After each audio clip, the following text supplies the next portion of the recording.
So I have to solder up this little O2 controller. I'm pretty excited about this actually. I got this from the guys at Wideband.com. The APSX with the optional display.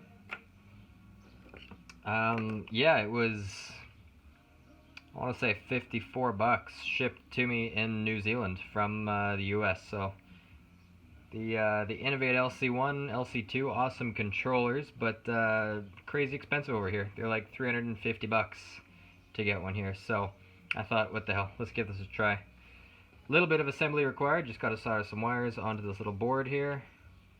But yeah, that's it. That's the heart of the whole thing. Pretty simple. So yeah, let's do some soldering. Alright, got that soldered on. That made me feel a little bit better with those solders after doing that ECU, which well, looked a bit like a dog's breakfast, but that's alright. It'll work. So I just have the little tiny display guy here, and it needs 12 volts and ground, which has pinouts for it right there. You can see 12 volts ground, and then the digital pin is just the loom. This is just like a blanket output loom. The digital is just a serial output, which you can go to your PC or to this little display. So I think I'm just going to try tying in with it here, and then I only have one loom.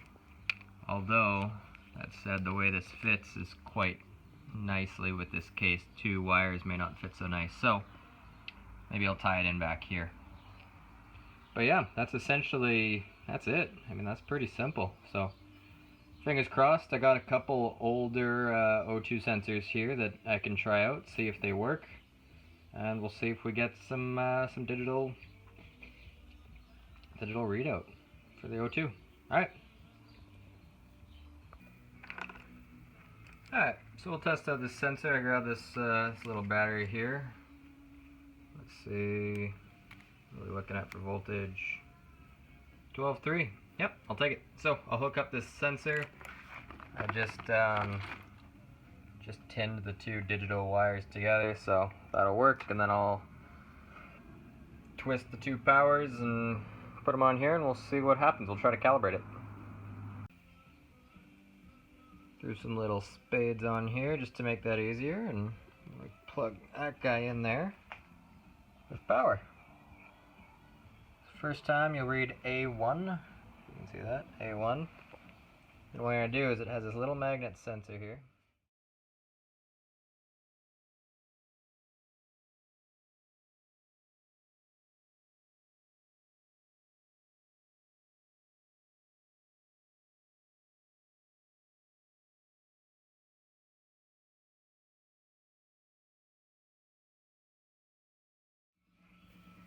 So once it's all calibrated, just this little warm-up routine here, and it'll read 19. That's how you know it's all warmed up. There you go. Now we got to make sure that the fuel type is right. See, I know it is because it was reading as you cycle through the options here. All I'm doing is holding the magnet to the thing. See, it says A, 2, 3, so 0 will make it go back. Bugger. No, I selected 4. Set in the lower range right now. 7 to 25, default is 9, so I gotta try to catch this thing on 9 again, or just probably unplug it. Yeah, that'll work. So anyway, yep, I know it's all heated up because it's reading A, but say you want to change fuel types, so I wanted to make sure, so lambda is L ethanol 3, so under setting 1 I want it to be at 3 for gasoline. So I'm going to hold this, 1, there we go, see how it's counting through, so I'm going to catch it on 3. Oh, I'm waiting for the second round, I'm not that good at this. There we go, 3, 19, gasoline. Sweet! See how this thing works. Let's put it in the car and, well, I got some work before that happens, but seems to be working fine. Quite happy with this little guy so far. Initial test. So I have a bit of time left in the day, and I thought might as well tackle converting the ECU to VTEC as well. The ECU that I have, it's called a P76 from Honda, OBD1. It's very similar to a P06 ECU, which is quite commonly converted to VTEC. I've already done the chipping part of things, so luckily I found these instructions on the internet that were all in Russian but had a nice diagram to follow. So the first step of the VTEC conversion is putting two ICs in the two left-hand spots you can see here. The two on the right are actually for an automatic ECU.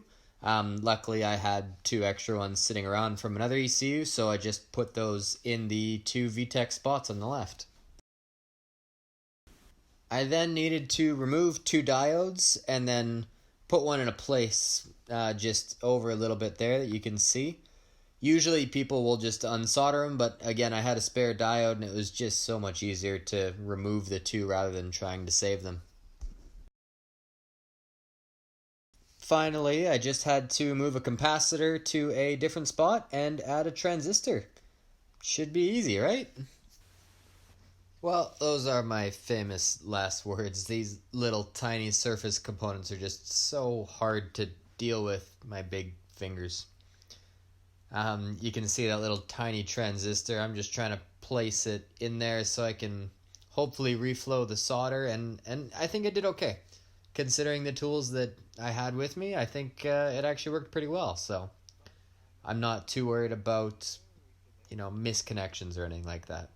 I also removed the little one to the right. It wasn't shown at all in the schematic that I had, and I'm pretty sure it's just for the auto ECU. So I took it out just for safekeeping. I don't think it has anything to do with the VTEC though. And then the final one is just moving this capacitor over. Ended up it was a little bit messy, but again it moved, and it should be fine. It's just a capacitor. So let's talk about this as a project. I would not recommend it. The case is just so small, and there's so many of the big case US ECUs out there, so just grab one of those. I am still having a bit of trouble with the VTEC. I think it might be something either in the program that I'm running or in the solenoid itself, so I still have to dig into that a little bit. But yeah, this was a pretty good learning project for me nonetheless. And we'll see where it goes. Anyway, thanks for sticking around, and I hope you enjoyed it.